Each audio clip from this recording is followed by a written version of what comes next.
Salut Torfeu, salut Torfeur. Bienvenue pour un nouveau pronostic de Benoît Requin. Ok, place au pronostic du quintet du samedi 3 février, direction Deauville pour le prix du Tréport. Plat 1900 mètres, 16 partants, réunion 1, course 3, indice de confiance 1 sur 5.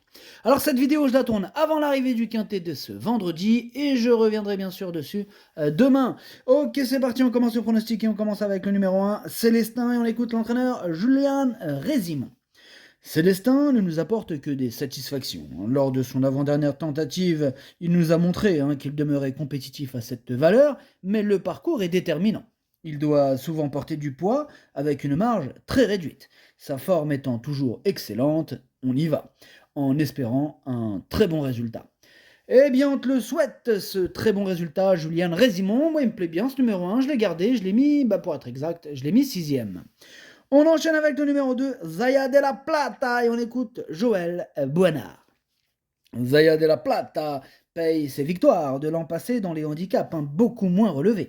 Sa forme est bonne, mais bien que baissé au poids, sa tâche me semble difficile maintenant, il faut courir. Et oui, il faut courir, alors cours, Alphonse court. Bref, moi ce numéro 2, je ne l'ai pas retenu. On passe au numéro 3, Swiss Bank, et on écoute Olivier de Monzeil. Eh bien, Swiss Bank vient d'être non partant à Cagnes à cause des manifestations, voyez-vous. Alors, auteur d'un superbe hiver à Pau, il arrive sur ce quintet avec un moral intact. Maintenant, il est évident que sa marge au poids est plus réduite. Mais quand il est en forme comme en ce moment, il faut en profiter. Alors, on en profite. Il est capable de très jolies choses. Avec un bon parcours, je ne serais pas surpris de le voir terminer l'arrivée. Je serais pas surpris non plus, étant donné, bon, je l'ai pas retenu, c'est vrai, mais je serais pas surpris. Pourquoi? Parce que c'est lui le chef et le capitaine de ma petite liste des possibles casseurs de tickets repérés, donc attention, attention. On enchaîne avec le numéro 4, Love is Gold, et on écoute Pierre Ménard. Love is Gold vient d'être non partant à Cagnes à cause des manifestations. Auteur d'un superbe hiver à Pau, il arrive sur ce quintet avec un moral intact. Maintenant, il est évident que sa marge au poids est plus réduite, mais quand il est en forme comme en ce moment... Attendez, j'ai l'impression que je suis en train de lire le même... Attendez, il est quand même de très jolies choses. Désolé, il y a un petit bug. Voilà, je viens de me rendre compte. Ben ouais, ils sont en train de lire le même commentaire. C'est un bug, pardon. Je me disais aussi, ça fait beaucoup de manifestations, tout ça. Bref, du coup, on va arrêter là pour ce commentaire. Il y a une petite erreur technique, c'est pas grave, ça peut arriver. Bref, ce numéro 4, du coup, c'est lui mon préféré, je l'ai installé en tête. On passe au numéro 5, Bouinia Rhapsody, on écoute Jean-Vincent Tout.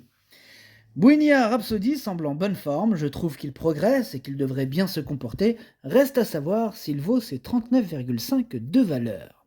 Alors, ce numéro 5, lui aussi je l'ai retenu, mais un peu plus loin, lui je l'ai gardé en bout de combinaison. On enchaîne avec le numéro 6, Usual, et on n'aura pas les commentaires de l'entraîneur. En même temps, c'est qui? C'est Stéphane Cerulis. Lui, il est toujours fourré avec son pote Fabrice Chappé. Qui dit Stéphane Cerulis dit Fabrice Chappé. Qui dit Fabrice Chappé? Il faut un capitaine. Oui. Il est où le capitaine? C'est Yann Barbero, Captain Yann Barbero. C'est lui qui a embarqué ses deux potes sur le bateau. Voilà pourquoi on a beaucoup d'absents dans ce quintet. Bref, ce numéro 6, Usual, j'y crois, je l'ai gardé très haut, je l'ai mis 3ème. Attention, lui, il peut faire mal. On passe au numéro 7, Népalais. Bon, pareil, on n'aura pas les commentaires de l'entraîneur. C'est Fabrice Chappé cette fois-ci. Comme on l'a dit tout à l'heure, il est parti pêcher sur le bateau du capitaine Yann Barbro. Captain Yann Barbro. Alors, ce numéro 7, lui aussi me plaît beaucoup. Lui aussi, j'y crois. Je l'ai mis 4ème. On enchaîne avec le numéro 8, Pingo. Et on écoute David Smaga. Pingo n'a pas si mal couru dernièrement. Elle a été baissée d'1 kilo et ne devrait pas taper loin. En tout cas, ce qui est sûr, les amis, c'est que ce numéro 8, il va avoir une petite cote sympathique. Ce numéro 8 me plaît bien, je pense qu'il peut faire un petit truc sympathique. Voilà, bon, maintenant, je ne l'ai pas choisi pour sa cote, j'ai choisi parce qu'il me plaît. Mais voilà, en plus de ça, cerise sur le gâteau, il devrait avoir, comme je vous le dis, une petite cote sympathique, donc pourquoi pas. On passe au numéro 9, Royaumont, et on n'aura pas les commentaires de l'entraîneur, c'est une hécatombe aujourd'hui. C'est toujours Fabrice Chappet, hein, toujours sur le bateau de Captain Ian Barbaro. Amusez-vous bien. Ce numéro 9, lui par contre je l'ai pas retenu, mais il est en plein milieu de ma petite liste des possibles troubles faits. On passe au numéro 10, Jordanella, et on écoute Alain et Couetil. Jordanella est dans un bel état de forme et reste sur une bonne tentative.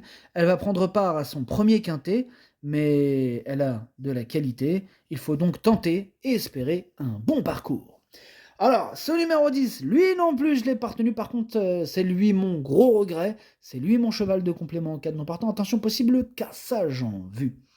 On enchaîne avec le numéro 11, Moutarde, et on écoute Xavier Blanchet. Moutarde est un cheval avec lequel on attend, on va donc attendre et venir finir. Il faudra donc espérer que tout se passe bien dans la phase finale. Une chose est sûre, c'est qu'à Chantilly, on l'avait monté de manière trop offensive et cela ne lui a pas convenu. À chaque fois qu'on attend et qu'il vient dans les chevaux, il adore ça. Donc on ne change pas une équipe qui gagne, on continue. Je persiste à ce niveau, car je pense qu'il en a un dans les jambes. Il en a un dans les jambes, nous dit Xavier Blanchet. En tout cas, moi, ce numéro 11, je ne l'ai pas retenu. On passe au numéro 12, Youngman, et on écoute Axel Baron.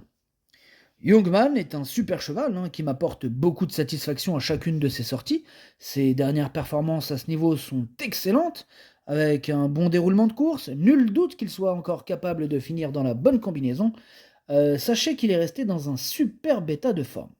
Bien, merci pour ce commentaire, disons-le, assez complet, Axel Baron. Ce numéro 12, il me plaît beaucoup, il fait partie de mes préférés, je l'ai mis très haut, je l'ai mis deuxième. On passe au numéro 13, Al-Khamsin, et on écoute Madame Hélène Ménessier-Martinez. Al-Khamsin est très bien, mais a encore une fois hérité d'un mauvais numéro à la corde. Ah, qu'est-ce que tu veux? Ah, Madame Hélène. Bref, moi, ce numéro 13, je ne l'ai pas retenu. On enchaîne avec le numéro 14, Chance. Bon, on n'aura pas les commentaires de l'entraîneur, vous me direz, l'entraîneur c'est Captain Ian Barbaro. Alors évidemment qu'on va pas voir le commentaire. Toujours au même endroit, sur son gros bateau, avec sa grosse équipe. Amuse-toi bien. Alors ce numéro 14, il me plaît bien, j'y crois, je l'ai mis 5e. On passe au numéro 15, Bumblebee, et on écoute Mademoiselle Flavie Bresson. Bumblebee reste sur une bonne victoire, mais elle monte nettement de catégorie. Cependant, le lot est assez ouvert et elle peut être aidée par son petit poids en bas de tableau. Là, elle sera de nouveau associée à Alexis Pouchin, qui la connaît. Elle sort bien des stalles et elle devrait rapidement être bien placée. Elle ne doit pas être négligée, d'autant plus qu'elle a progressé sur sa dernière course. Elle a progressé sur sa dernière course, nous dit Mademoiselle Flavie Bresson. Donc on va se méfier de ce numéro 15. Pour moi, c'est un regret celui-là. Et oui, ce 15, j'ai pas pu le retenir. Il est ouvert ce quintet. On a dû faire un choix, évidemment, on ne peut pas tous les mettre. Voilà, ce numéro 15, c'est un regret. C'est mon deuxième cheval de complément en cas de non partant. Attention. Et on termine avec le numéro 16, Anoline. Et on écoute Charles l'écrivain. Anoline s'est bien comportée pour sa première sortie pour moi, mais je l'ai suspectée d'être un peu coquine, raison pour laquelle elle sera munie d'œillères pour la circonstance. Compétitive à cette valeur, je la crois en mesure, avec du bon vouloir, de participer activement à l'arrivée. Elle n'est pas hors d'affaire. Elle n'est pas hors d'affaire, nous dit Charles l'écrivain. Alors, moi ce numéro 16, comment vous dirais-je, je ne l'ai pas retenu, mais il est quand même à l'arrière de ma petite liste des possibles troubles faits. Méfiance donc.